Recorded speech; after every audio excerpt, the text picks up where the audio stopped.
We're going to talk all things DSCR today. As we discussed earlier, on the application, you do not put income, you do not put employment, you do not put salary. With regards to the documents, so the question to you, do we ask for tax returns for this program? No. No tax return. Do we ask for pay stubs?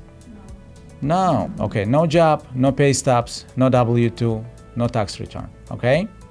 Now, why? Here's the idea. The DSCR is a cash flow program. It's only for investment properties. And you can ask me questions as we go. Basically, the idea is this. If the person is managing the payments right now, let's say they're not late on their credit is very important. If they're managing their payments on time and they're managing it well, and now they're buying an investment property, okay? And the property can handle itself with the rental payment, that's all we need. I give you an example. Let's say somebody is buying, let's say I'm your client, and I'm buying a one-family home, and it's going to give me income of $4,500. How do you know it's 4.5? Okay, good question. How do we know it's $4,500? How will we know it's $4,500? First, we're going to do our own assessment, what the neighborhood or this house can bring. But that's not enough. For the bank, it's going to be, you want to take a guess? Where we're going to get that number of proposed rental income? The appraiser will indicate, let's say, I think it's 4,500, but in fact, it's going to come back at 4,400. Then the bank will use 4,400. So appraisal report will show two things. Appraisal report will show the value of the home and the rental value. So that's the rental value that's important. You can also provide leases if it's a little bit more. Sometimes banks the lenders could be a little bit lenient and say, okay, we'll take it. But usually it's the lower of the two. Good example is this. Let's say the appraiser comes back with 4,400 rental, but your lease is for 4,000. Okay, which number will the bank take? Sorry, the lower one. Okay, yeah, okay. So so let's say it's 4,400. Now you work backwards, guys. Let's say the taxes on this property are $900 a month. And let's say insurance is another $200 a month. So in total, that's $1,100. Taxes $900 a month, insurance $200, and in total is $1,100. Remember that rental income is $4,400. So first you subtract the expense. And if so we get 4,400 minus 1,100, you get 3,300. So that 3,300 is now your target for the loan amount. So at 6%, it will be close to 550,000. If the rate is higher, it's going to be lower. I would like to know why we are not adding the taxes and the insurance. So rental income, think you're a landlord. Imagine you're a landlord, okay? And you collecting from your tenant 4,400.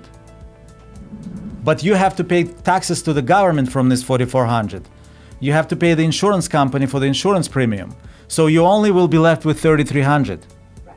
You understand? I understand. You understand now? Yes. Okay. Okay. Now, let's say this property also had some HOA.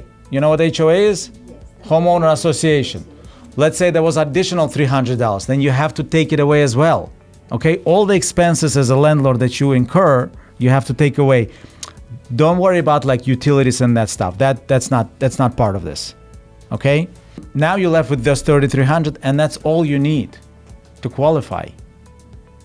You don't need to bring the bank statement. You don't need to prove your any other income. It's strictly property based. And you can do this for one family, 1 to 2, 4 family. You can do it for 5 family. You can do up to 8 families.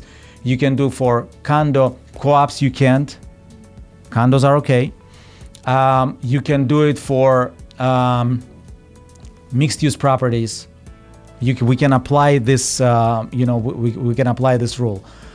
So basically, DSCR stands for debt service coverage ratio.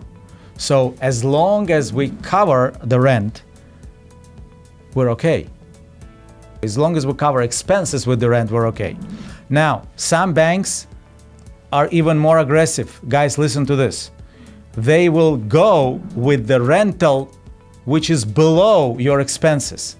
So in this case, let's say a person wants to get 700,000, his PT, his taxes, insurance, all together will be 5,000, but his rental is only 4,400.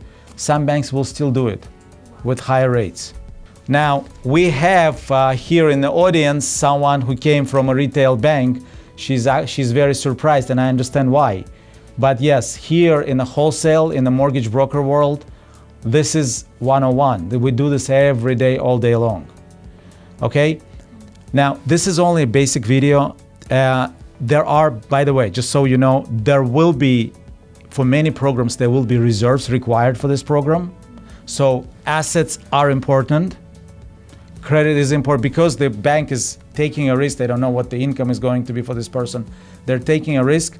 There are other things that they will be looking more carefully. You know, they will scrutinize, your maybe your credit history, your bank statement, whatever they can look at. They will look at the credit report and say, hey, you know what, why so many address changes? Also, now the question is this. Let's say someone who has no experience, they're not a homeowner, they never owned a home, and they want to buy this and they use with this program. Can they do it? What do you think? Yes. Yes, they can do it. There are banks that will do first-time home buyers as investment for this program for the DSCR. Okay? Is there loan-to-value requirement? Okay. Question is there a loan-to-value requirement? Great question. Of course. Usually it's not more than 80. And on a cash out, it's probably 75%. So the second test is definitely the value, your mortgage compared to the value of the home. Where are we going to get the value? We're going to get the value from the same appraisal where we get the rental income. Okay, correct, Sophia. And by the way, one other thing which is really important and people take advantage, you can do all of this in the name of LLC. You still need a guarantor, but the house can be owned by the LLC. And people love it because they don't want others to know what they own. And this is also better obviously for liability purposes. Okay? No guarantee for LLC. Well, there's maybe no guarantee, but the bank will still approve it based on the individual. In other words, the note will be in the personal name, the ownership will be in the LLC. But they will personally obligate your client to pay the mortgage. It will show up on his credit report. You guys understand? Okay. Guys, this is only one of the products. We're going to uncover more of them. Let's book these appointments and I'll tell you more. We have bank statement program, we have a P&L program, we have a asset utilization. I will teach you all of this.